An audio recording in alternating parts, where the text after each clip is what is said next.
नमस्कार दोस्तों, स्वागत है आपका आपके अपने यूट्यूब चैनल में। एंड गाइस, साइकोलॉजी का हमारा पूरा का पूरा सिलेबस जो है वो ख़त्म हो चुका है। इसीलिए अब आपको 2 या 3 दिन में एक वीडियो मिला करेगी जो कि मॉडल टेस्ट पेपर से रिलेटेड होगी।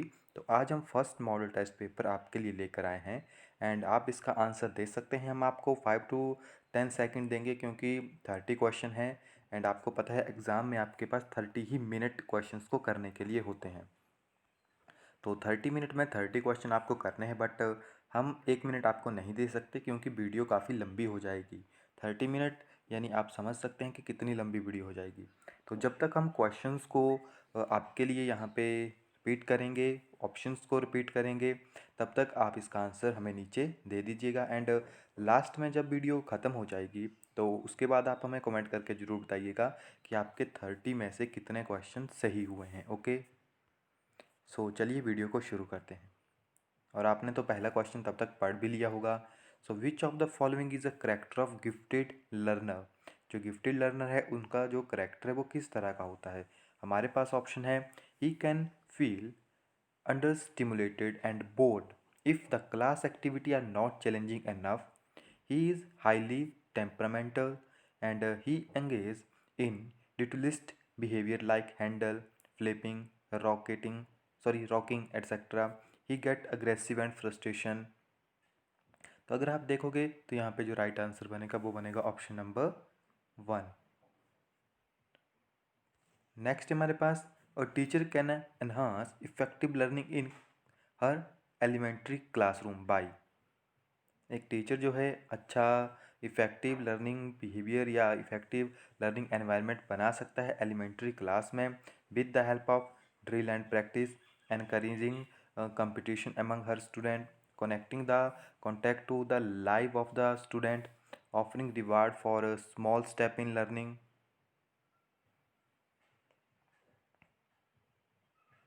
The right answer is option number 3। Next है हमारे पास, which of the following statement about children are correct. यहाँ पे आपके पास 4 स्टेटमेंट हैं एंड आपको बताना है कि कौन सी स्टेटमेंट सही है, कौन सी स्टेटमेंट गलत है। आपके पास नीचे कोड भी है। ओके, तो इसको थोड़ा सा छोटा कर देते हैं।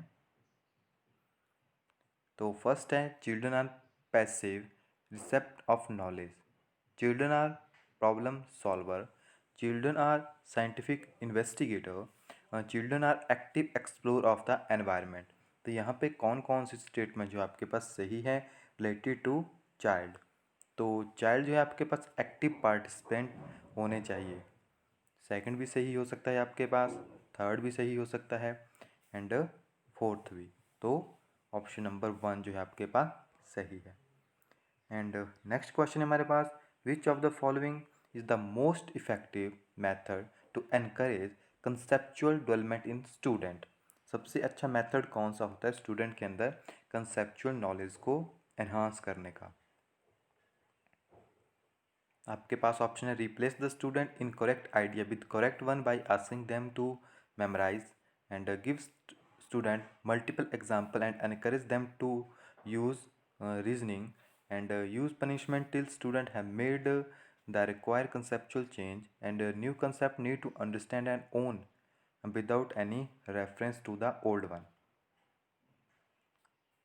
तो आपके पास दो जो साइकोलॉजिस्ट थे, Winter and Hosey, Winter and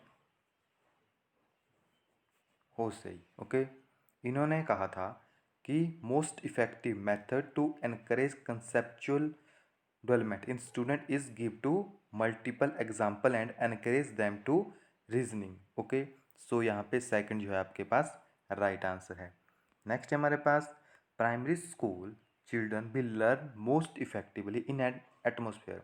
जो प्राइमरी स्कूल का बच्चा है वो सबसे ज़्यादा कब सीखता है, when the teacher is authoritative and clearly dictate what should be done and where the focus of the stress are only on mastery primary cognitive skill of reading, writing and mathematics, when the teacher lead all the learning and accept student to play a passive role, या where their emotional need are met and they feel that they are valued। तो यहाँ पे कौन सा आपके पास right answer होगा?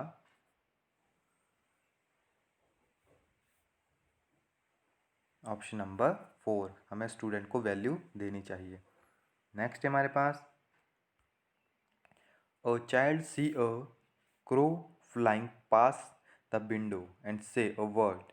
What does the suggest about the child thinking? The child has previous stored memories. The child had developed the concept of word. The child had developed same tool of language to communicate her experience.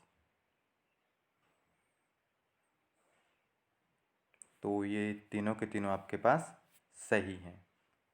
Next हमारे पास, what should a teacher tell her student to encourage them to do task with intrinsic motivation. हमने extrinsic and intrinsic motivation दोनों पढ़ी थी। तो अब teacher क्या कहेगा कि बच्चे जो हैं खुद ब खुद मोटिवेट हो जाएं।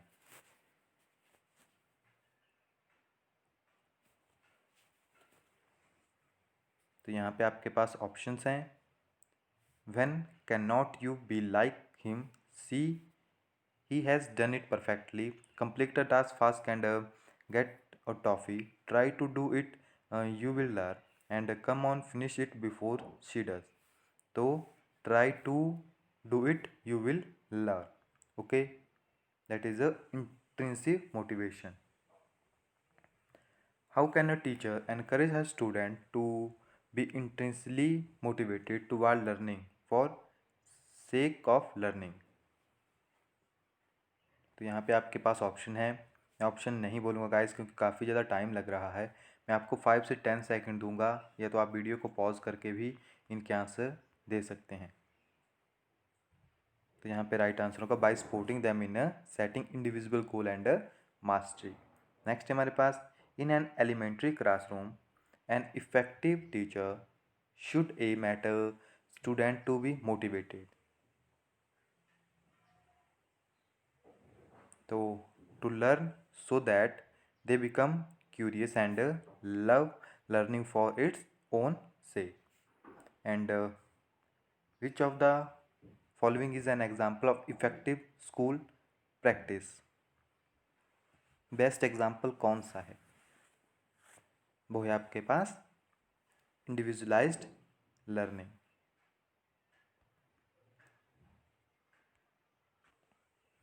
नेक्स्ट है हमारे पास, the cephalocaudal principle development explain how development proceed. तो काफ़ी इम्पॉर्टेंट है ये, और काफ़ी टाइम एग्ज़ाम में पूछा भी गया है। ये आपके पास वर्क करता है head to toe. And which of the following is a sensitive period pertaining to language development. तो सबसे ज़्यादा जो सस्टेनिंग यानी सेंसिटिव पीरियड होता है वो कौन सा होता है लैंग्वेज डेवलपमेंट के लिए? वो आपके पास होता है early childhood period. And next की तरफ चलते हैं। आपके पास एक बॉय है, 6 year old girl should expectedly sporting ability, जो कि स्पोर्ट्स में अच्छी है। Both of her parents are sports person, send her for coaching every day and train her as a weekend. Her capability are most likely to the result of interaction between. तो जो उनकी interaction है वो किसके साथ सबसे ज़्यादा है? देखोगे तो अगर आप, तो उनके जो पेरेंट्स हैं वो भी स्पोर्ट्समैन हैं, उनका वो कोचिंग में जाती है, उसका एनवायरनमेंट भी वैसा है, यानी heredity and environment. Which of the following are secondary agents of socialisation. तो प्राइमरी कौन सा होता है, तो सेकेंडरी कौन सा होता है? प्राइमरी आपकी फैमिली होती है, आपकी मदर होती है, एंड सेकेंडरी कौन हो जाएगा जहाँ से आप उसके बाद जाते हैं, यानी school and neighbourhood. According to L S. वाइकाई, the primary cause of cognitive development is. तो जो आपके पास एल.वी. वाइगोस्काई थे, उनके अकॉर्डिंग जो आपके पास प्राइमरी काउज था कोग्निटिव डेवलपमेंट का, वो क्या था? Social interaction, adjustment of mental schema, stimulus response pairing, या इक्विलिब्रेशन। तो आपको पता है एल.एस. वाइगोस्काई जो थे वो सोशल इंटरेक्शन से रिलेटेड थे। Okay,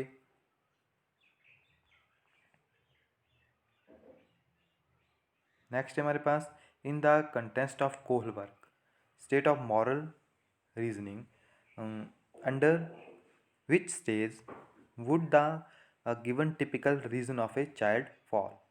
Your parents will be proud of you if you are honest, so you should be honest. तो ये कंडीशन कौन सी स्टेज में आपके पास आती है कि अगर आप लोग ऑनेस्ट होंगे तो आपके जो पेरेंट्स हैं उनको आपके ऊपर गर्व होगा, इसीलिए आपको ऑनेस्ट होना चाहिए।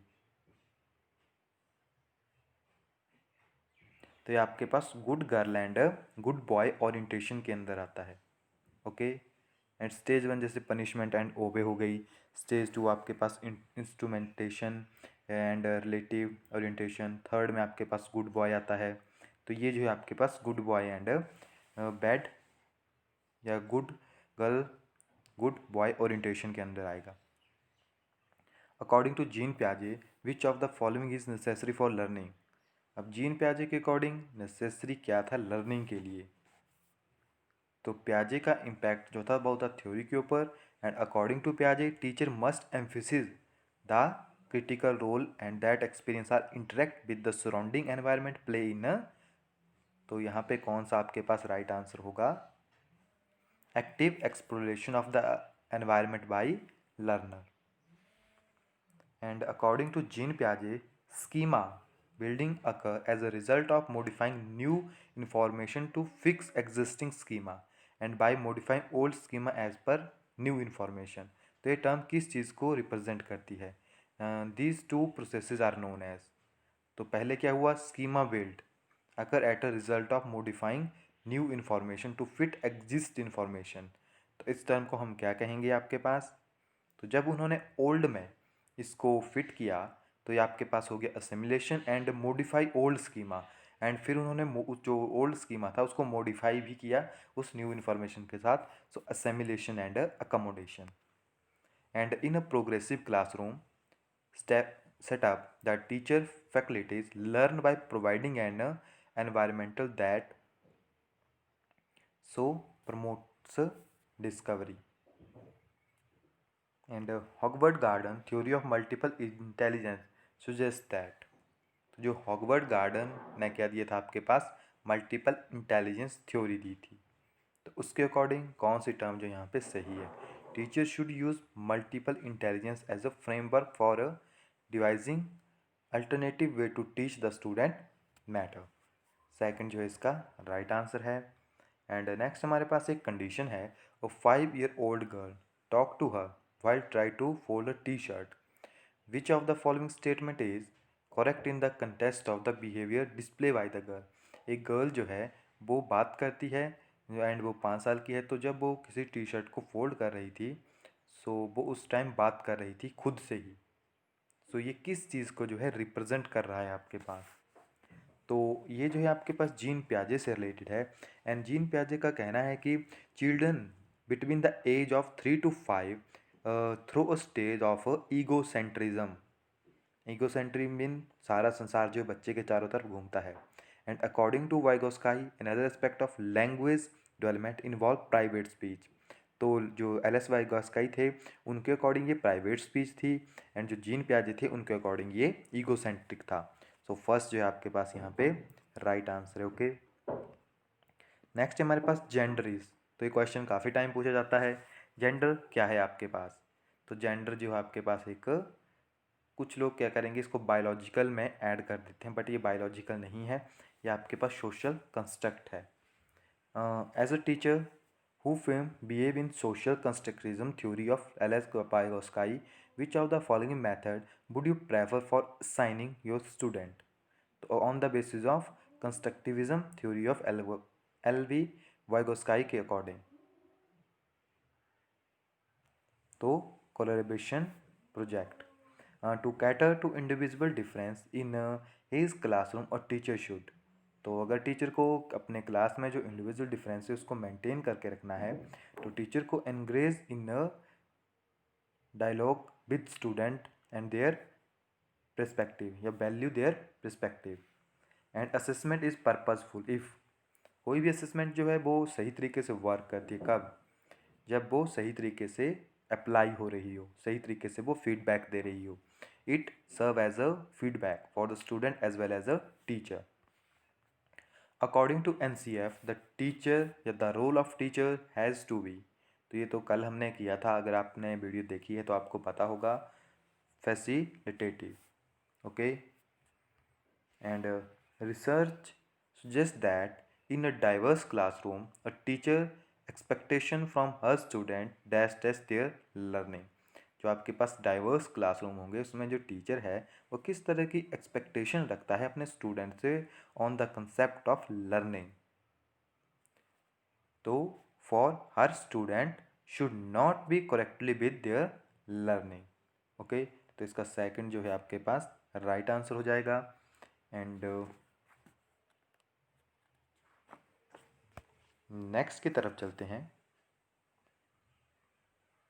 इंक्लूसिव या inclusion of child with special need, तो ये किस चीज़ को रिप्रेजेंट करता है? Inclusion is simply principle that state children with special need should take part in a regular class and activity. So जो कि बच्चों में पॉजिटिव एटीट्यूड लाता है। So require a change in attitude, content and approaches to learn. And next हमारे पास having a diverse classroom with student from varied social, economical and cultural background and reaches the learning experience of all student. तो यहाँ पे कौन सी statement जो है आपके पास सही है, करेक्ट? जो आपको ऊपर उन्होंने कहा है कि the children from various social, economical, cultural background and rich the learning experience. So कौन सी स्टेटमेंट सही है, कौन सी स्टेटमेंट गलत है? तो फर्स्ट स्टेटमेंट अगर आप चलोगे तो correct, because children learn many skill from their peers, ये सही है, ओके। एंड बाकी जो है आपके पास यहाँ पे सही नहीं होंगे।